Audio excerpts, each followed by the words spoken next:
Welcome to 3 in 3. 3 key facts in 3 minutes or less on the topics you care about most. George Washington, our first president. Key fact number 1. George Washington's reluctancy to the presidency and his walk away from power. Unlike many kings, emperors, or leaders of the past, George Washington was both reluctant to become America's first president and, despite his immense popularity, opted to limit his tenure as president to 2 terms, voluntarily walking away from power. This set the stage for policy for future presidents, though it would not become official law until the ratification of the 22nd Amendment in 1951. In a 1789 letter to Henry Knox, Washington expressed trepidation and humility, stating, "I can assure you that my movements to the chair of government will be accompanied with feelings not unlike those of a culprit who is going to the place of his execution. So unwilling am I, in the evening of a life nearly consumed in public cares, to quit a peaceful abode for an ocean of difficulties, without that competency of political skill, abilities, and inclination which is necessary to manage the helm." Key fact number 2. George Washington despised slavery.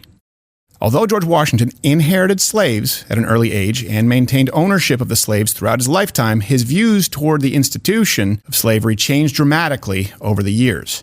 Following the American Revolution, Washington ceased the buying or selling of slaves, convinced his wife to give up her slaves, and upon his death freed 123 slaves per his will.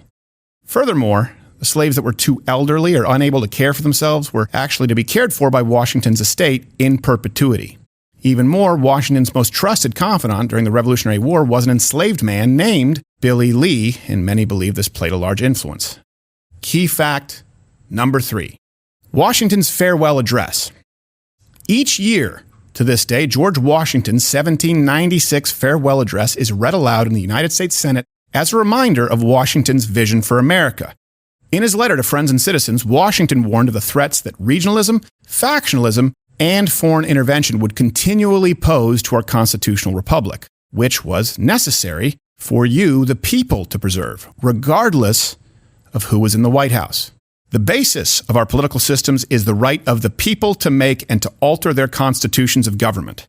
But the Constitution, which at any time exists until changed by an explicit and authentic act of the whole people, is sacredly obligatory upon all.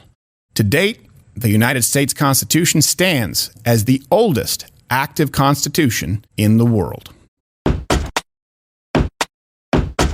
This has been 3 in 3. I'm Steven Crowder. If you want to learn more, you can peruse the references for this specific show at 3keyfacts.com or tune in to the hour-long daily show Louder with Crowder weekdays at 10 a.m. Eastern on Rumble, YouTube, or right here anywhere you get your podcasts.